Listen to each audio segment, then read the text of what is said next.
Immerse yourself in the profound insights offered by Father Chuck Belmonte as he delves into daily reflections on various gospel passages from the Bible. Purgatory, a place for purification. March 9th, Saturday. Purgatory, a place for purification. God our Father has promised us eternal glory, but heaven is a holy place. A soul stained by guilt cannot enter.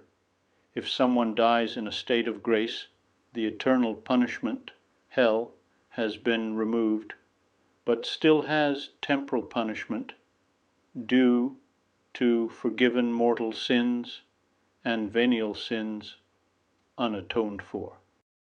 Thus, God made purgatory, showing a love which Saint Josemaria compared to the love of a mother who takes her little child and puts him in the bath, soaps him all over, washes him and dresses him, so that the baby ends up looking like a perfect angel.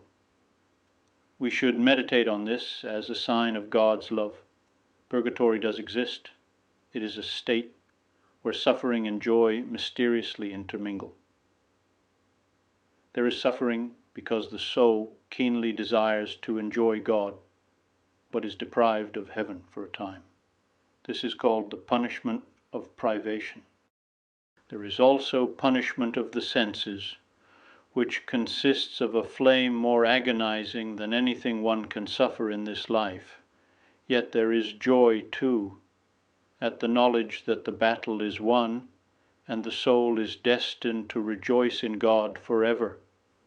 For the souls in purgatory, each moment of torment brings them a step closer to the full possession of God. Purgatory is not a temporary hell, but the waiting room for heaven.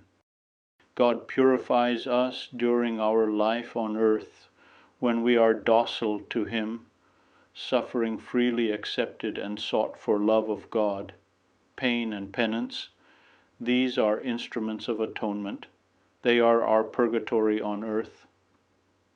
You are afraid of penance which helps you to obtain life everlasting, and yet, in order to preserve this poor present life, don't you see how men will submit to all the cruel torture of a surgical operation? The sufferings which our Lord allows or sends us are our purgatory already in motion. There is much that we need to purify in ourselves. There are venial sins, there are omissions in love, and there is the inclination to sin. Furthermore, every sin, even after it has been forgiven, leaves a debt outstanding in the soul, which must be paid either in this life or in the next. So better pay now.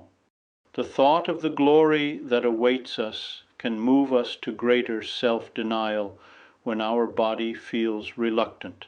The means? I will tell you which are man's treasures on earth so that you will appreciate them. Hunger, thirst, heat, cold, pain, dishonor, poverty, loneliness, betrayal, slander, prison. The whole of our life is a time for purification. We beg our Blessed Lady, refuge of sinners, that the thought of purgatory may make us more generous every day in making up for our faults. I would be delighted to extend an invitation to you once again tomorrow for another insightful reflection on the Gospel by Father Belmonte.